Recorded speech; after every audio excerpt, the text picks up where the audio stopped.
Good morning. My name is Rohan Tikekar. I'm an associate professor in University of Maryland. And I'm presenting this talk on behalf of a whole team of our researchers. It is actually a project that is supported by USDA. It's a coordinated agriculture project, which is in its 5th year. Our broader goal in that project was to kind of address some of the issues that I think the previous speaker kind of really nicely elaborated on. And we are kind of looking at it from an entire fresh produce system standpoint, where the issues might be and how we can address some of those problems. And a large chunk of it is trying to come up with sanitation solutions that might kind of meet the present needs, or kind of the gaps that have been identified previously, and meet those gaps. So again, all of this is a work of last 5 years, multiple collaborators. So I might not have specific answers to very specific questions, and I can point you in the right direction. I have 3 separate approaches, which perfectly ties in with the previous speaker's conversation. We'll first talk about how to improve our present sanitizers, the chlorine and peroxyacid acid-based sanitizers. The second, which I think I kind of understood part of the question, so I wasn't sure if that was a line of questioning, is how do we make sure that whatever we are injecting in the wash water, we are monitoring accurately, and the produce is actually experiencing that level of sanitizer to give you some sort of predictability as to how effective it is going to be. And the third part of the presentation would be more about alternative approaches. And again, the previous speaker pointed to the fact that there are alternative antimicrobials that are coming up that can address some of these issues.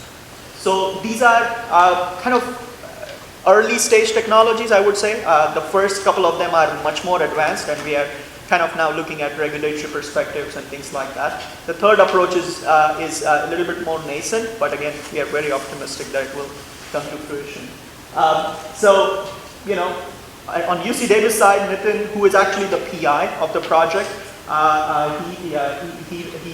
he's leading on some of the couple of objectives. We actually have a parallel industry advisory board meeting going on in the food science department, where actually we have collaborators who are seeing pretty much the same slides, and they are giving their inputs, and we would really appreciate if you could be candid about what you think, how these technologies would work out in your operation, what might be the challenges. So here it is. We are looking at washing operation in its entirety. We are not only looking at how to improve present sanitizers, we are also looking at how to improve the flow behavior within our washing systems. And then how can we make sure that we can have an accurate process verification using the FSMA term to get the desired level of inactivation. So the first thing we are going to talk about is novel sanitizer formulation. And this is, it's a set of accidental discoveries. And what we found out was chlorine, PAA, they have been widespread, relatively safe history of long use, but clearly there are emerging issues both from the presence of disinfection byproducts, and there are inherent challenges associated with particularly chlorine. So that we're trying to address that issue. So food safety is definitely the driving force, but you can imagine from the sustainability standpoint, spoilage is just as important an issue. Of course, you have spoilage because just the physiological nature of the produce, which is going to respire and eventually die. But you obviously have a substantial proportion of it is because you have mold sitting on the product, which is ultimately going to grow, and you have spoilage. So it is clearly a sustainability challenge, and we don't necessarily need to look at it separately. I mean, it is all kind of the same continuum. So those were the 2 motivations why we were looking at this. So what we are essentially doing is what we are calling bio-based sanitizers. We are using the existing sanitizers, chlorine and peroxyacetic acid. We are encapsulating them in what is considered cell-based carriers, and using those to sanitize both the food contact surfaces as well as the fresh produce itself. And one of the really elegant aspects of this, and again, nature has been really smart and we are still catching up, these cell particles have very strong affinity to actually seek and attach to both the human pathogens as well as plant pathogens. So in a nutshell, what we are doing is, rather than adding chlorine in bulk water, let's say you are maintaining 50 ppm or 100 ppm, each process is different. You are adding it in bulk water. It's going to be very reactive. It's going to react with soil. It's going to react with produced surface. It's going to react with bacteria, and of course, it's going to dissipate. So why not make sure that this chlorine actually goes to a little bit more targeted level, so that you don't have to either use that much, or it is a lot more effective. So that is the kind of idea behind it. So what we are doing essentially, again, I'm going to skip over a couple of slides because I think the previous presenter gave a nice overview of this. So that is the central problem. Chlorine is going to react with everything. It's going to continuously deplete. You need to continuously replenish. And because of that, it's also not very effective on the produced surface itself. As you all know, it would be great if you can get maybe a couple log kill. Usually it is even less than that. So we are using these sanitizers to make sure cross-contamination is addressed, but it's not doing anything on the surface of the produced. So you still have the similar food safety and spoilage challenge. Same challenge with biofilm, much harder to kill, and you definitely need much higher level of concentration of chlorine. So what we are doing is store chlorine in a biological carriers. So what we are doing is we are taking cell wall particles, yeast cell wall particles. They are hollowed out. There is nothing inside them, and we are basically pumping these hollow carriers with chlorine. So now these are essentially like micropods, which have a high concentration of chlorine in a very localized area, and the cell surface itself is capable of attaching to both bacterial and human and plant pathogens. So that's what we need. First is just storing the chlorine in a biological carrier, and the second aspect is it can actually attach to potential targets. So here's our cell wall particles. We have biopolymers if you want to form a film. Like you could envision that this could be just like a spray solution where the whole carrier just sits on a food contact surface and just continues to work on it. It's basically loaded with chlorine-based sanitizers. We incorporate chlorine-based sanitizers into those cell wall particles using vacuum infusion process, which I believe Nitin recently filed a patent on, but some of this is already published. So that's what it is. So you are essentially using the same amount of chlorine, but it is not in a diffused water environment. It's now kind of encapsulated in a discrete locations, such as cell wall particles. And that can really be much more effective, where I'll show you some results where we could get more than 5 log reduction in water, and just about the same even on fresh produced surface. So that's a very striking finding. So again, if you want to take a look at it, the total active chlorine is of the order of 5,000 ppm that we were able to encapsulate within the cell wall particles. So the chlorination time is up to 60 minutes. So you have to add chlorine, it gets infused into the cells, and now you have these microparticles which contain up to 5 to 6,000 ppm of chlorine. Storage stability, because it's not something you would do as produce operation. It's something you can potentially purchase. So we wanted to look at how stable it is, and the study has been done for up to a month at 4 degrees Celsius, typically where we would want to store, and it's stable. So once it is inside, it stays stable for a much longer period, and then we wanted to see how it works. So on the left, you see a sanitation of wash water scenario, where we have conventional sanitizer added at 50 ppm of chlorine. You get pretty good kill. Of course, chlorine has been working very well. And you can see the red triangles, which is the yeast cell wall particles with halamine, which is where the chlorine is coming from. It gives you a significantly more kill. But I think the more exciting part, because again, when the water is clean, chlorine works. If you have temperature control, pH control, it will work. It's sanitation of fresh produce, which is the more exciting part, and that's where you can see that 20 ppm free chlorine maybe gives you a couple of log of kill, but because of this localized concentration, the cell wall particles, we don't even detect anything. So that's really the significant potential of it. We get about 5 log reduction on the surface of produce within 10 minutes. Of course, biofilm is a consideration, and we did some tests with biofilms. And again, you can see chlorine works, but the cell wall particles loaded with chlorine work even better. And again, these are apples to apple comparisons. It's the same total amount of chlorine, just the way it is organized within the solution system. And this is, again, one of the interesting findings is when we kill the biofilm, the residual dead cells might still be there, so that can continue to act as a substrate where more cells can grow.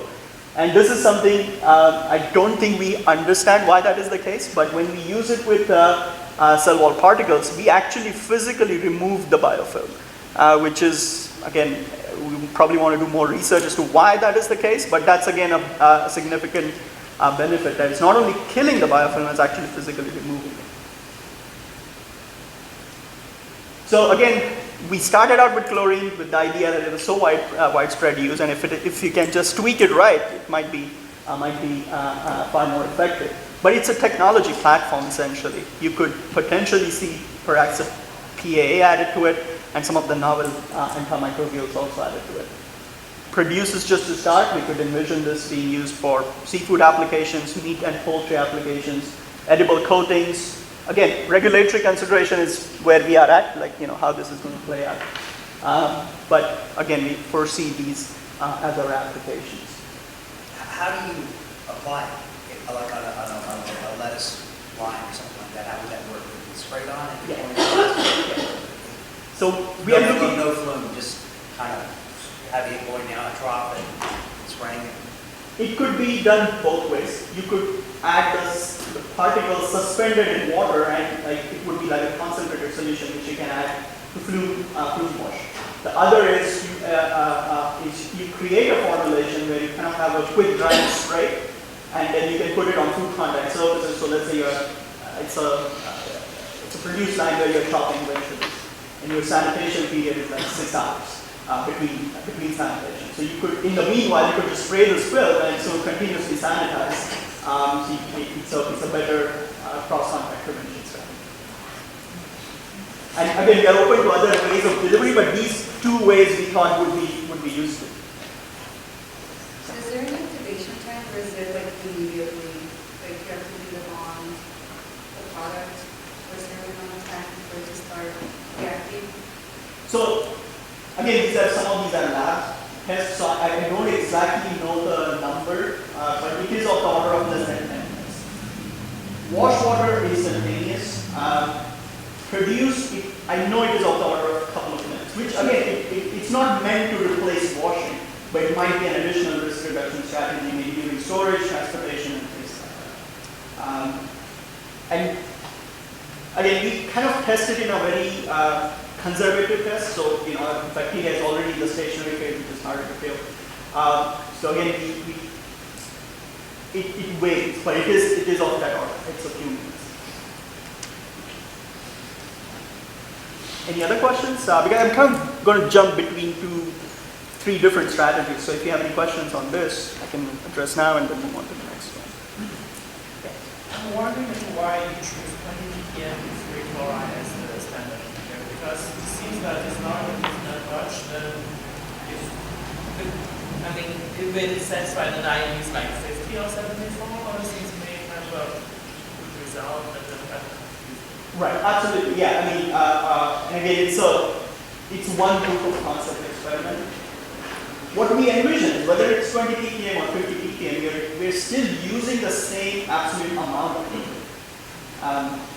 So again, I don't have the data for all the other concentration, but our hypothesis is that for the same amount of chlorine, the carrier would work better.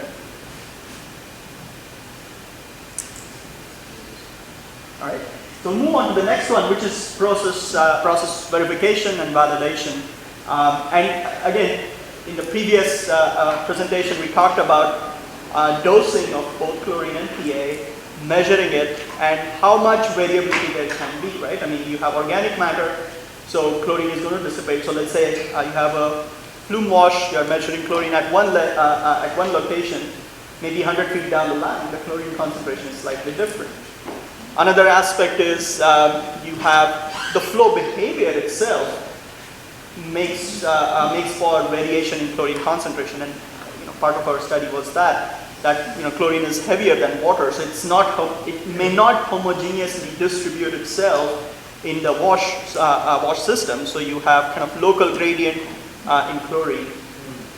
So that how do we address that? Because ultimately our goal is to make sure that the produce sees certain level of chlorine for a certain period of time.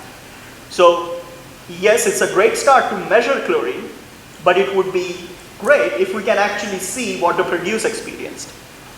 So that was kind of the motivation, is how can we measure how much concentration did the produce experience during whatever wash process you have.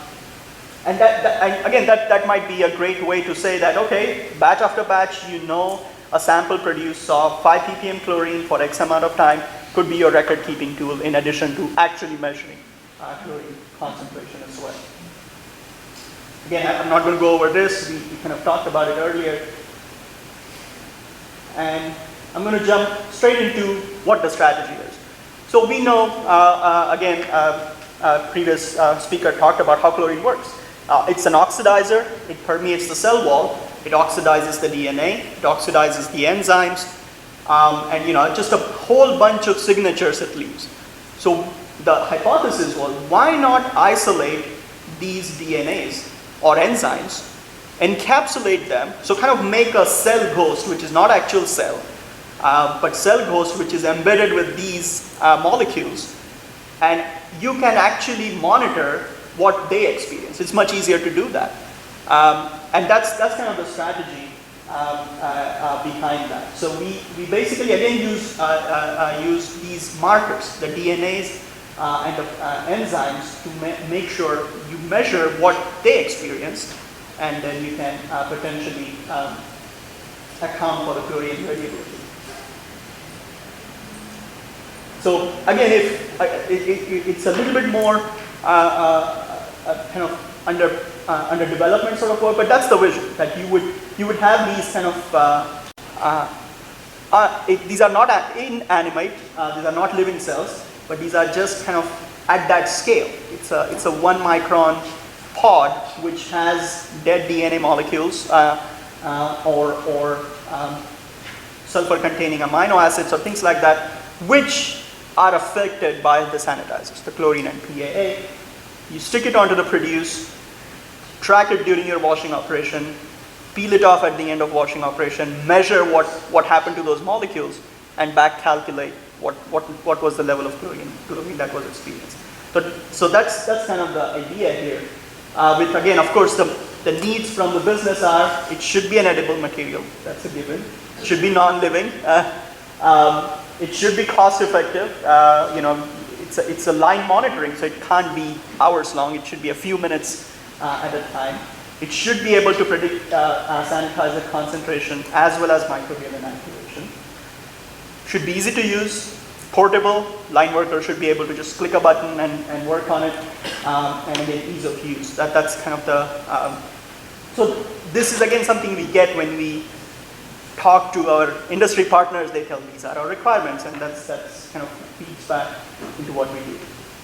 So here's kind of an example of what it looks like. So I don't have the exact molecule, but again, we are looking at, let's say, a DNA molecule that is oxidized because of chlorine.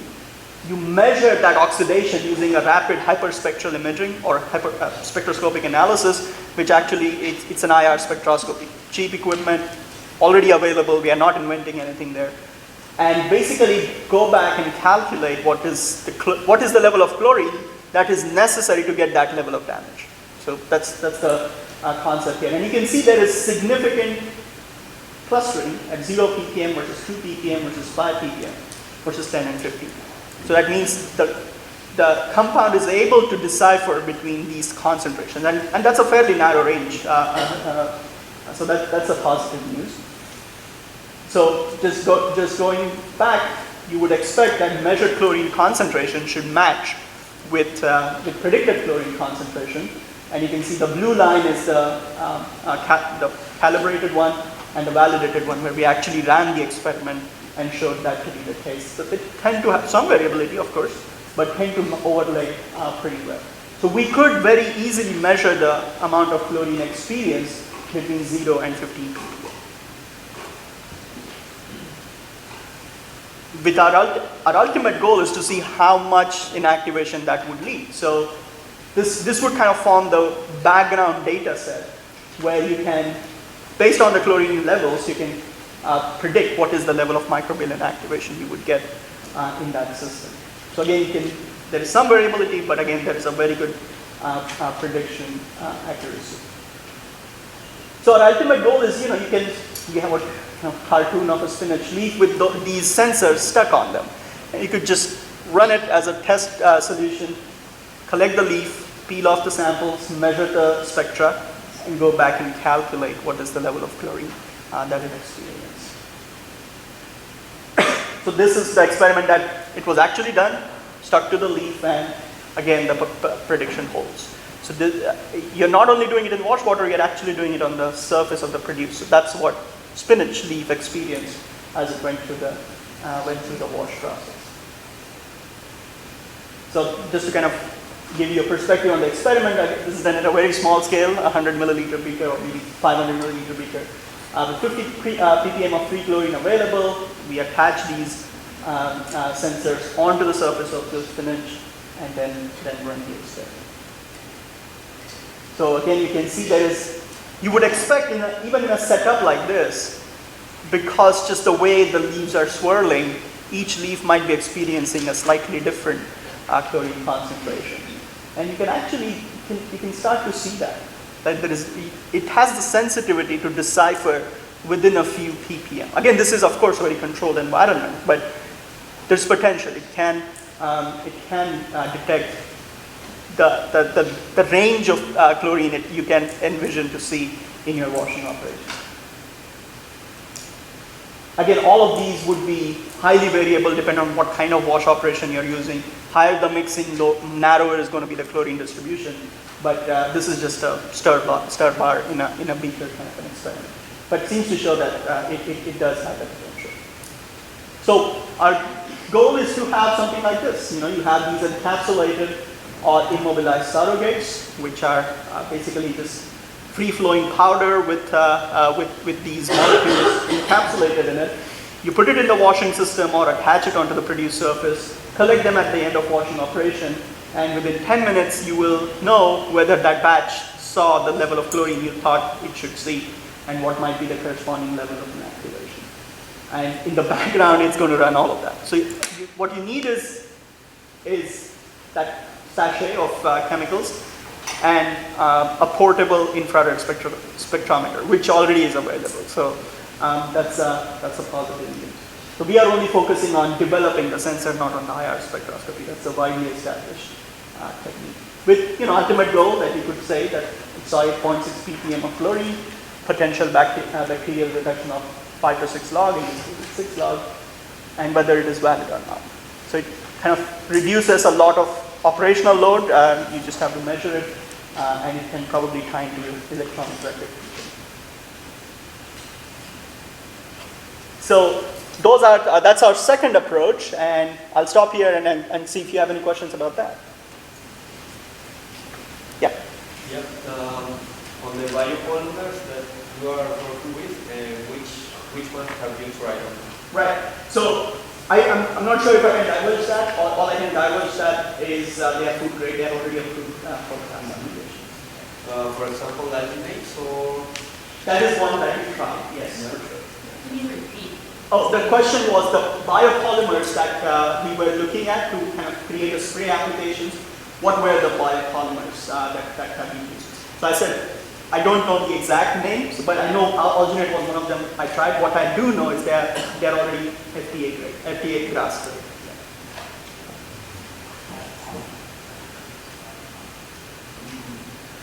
Anything else? How am I doing on time?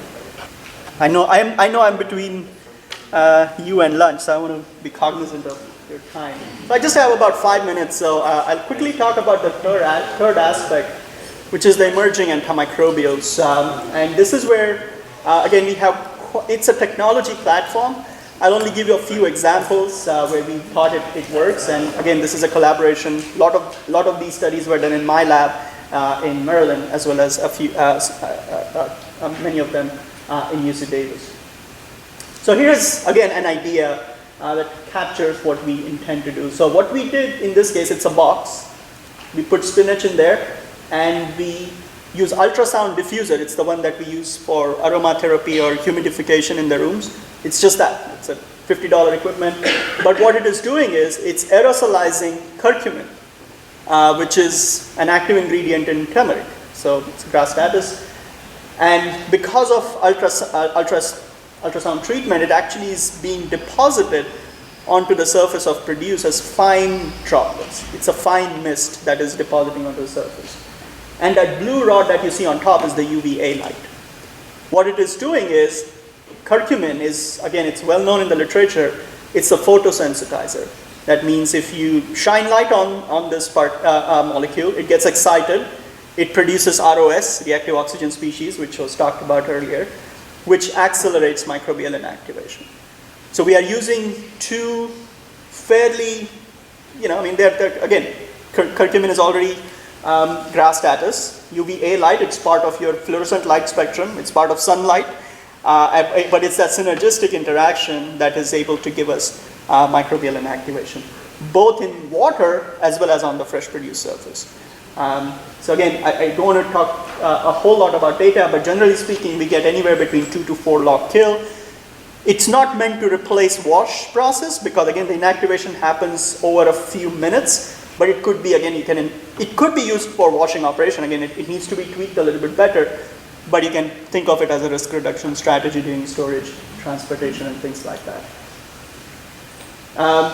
So that's the mechanism. It essentially acts as a photosensitizer, causes a whole lot of ROS, produces a whole lot of ROS that can cause inactivation. Of course, cost is a consideration. And it's very difficult to beat the low cost of chlorine. So we did some very preliminary calculations. Again, what we think is a low cost, but I would be happy to hear your perspective on that. It would cost, the treatment would cost somewhere in the range of 0.1 to half a cent per liter of solution to make a liter of solution, which can potentially inactivate, it can potentially work on 4 to 5, or up to 10 pounds of produce. So this cost is going to be distributed over 10 pounds of produce. Again, we are not used to dealing with tons, we do it on a gram and liter basis. But again, looking at its benefit, it works on yeast, it works on Salmonella, Listeria, E. coli. If it is that effective, let me ask you this question. If it is this effective, is this cost absorbable in the operation? Could you translate that? You said 10 pounds for X amount of solution. Yes.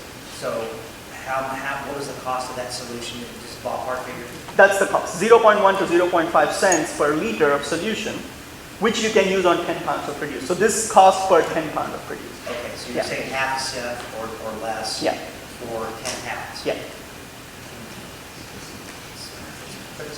That's not way out there. Right. That's in the boundary. Right. Great, thank you. So again, we want to hear that. Like, I mean, it seems low, but again, when we are processing large amounts, you never know. And again, that's where we are at. That's the proof of concept. And like I said, UVA is part of sunlight. So we thought, well, why not do the experiment in sunlight? Which is what one of the graduate students did. So we just sprayed a curcumin on the produce, put it exposed to sunlight, and it works. I don't have the data just yet, but it is fairly effective. I think I'll quickly wrap up the last concept, again, because it's a The previous presentation was a perfect segue. Tomato washing. It's 100 Fahrenheit, so your water is going to be about 120 Fahrenheit, so it's a hot wash process. So some of the compounds that we discovered that work very well with light also work very well with heat, because heat affects the membrane permeability, which improves the uptake of the compounds that we selected, and it works very well. So we tried it with green peas, carrots, shredded cabbage, and it works as a very good synergistic treatment. Again, might be useful if you're a frozen operation, because some of the produce is blanched, so there is already heat. So by adding this compound, you can get an added kill, because blanching is more like a quality control step rather than a food safety step. So again, I don't want to go too much into it, but it's not restricted to one compound. We have at least 8 or 10 compounds that we have explored, already have FDA GRAS status, or so that's, but again, the way we are using it is different, so I'm sure FDA will have questions about this. But I'll stop here, and that kind of captures all the things that we have been doing in novel sanitation. Some to enhance what we already have, so that we have to use less and use better, and come up with alternative solutions that might address the inherent challenges we have with present sanitizers. With that, I'll stop here, and if you have any additional questions, I'll be glad to answer. Thank you, everybody, and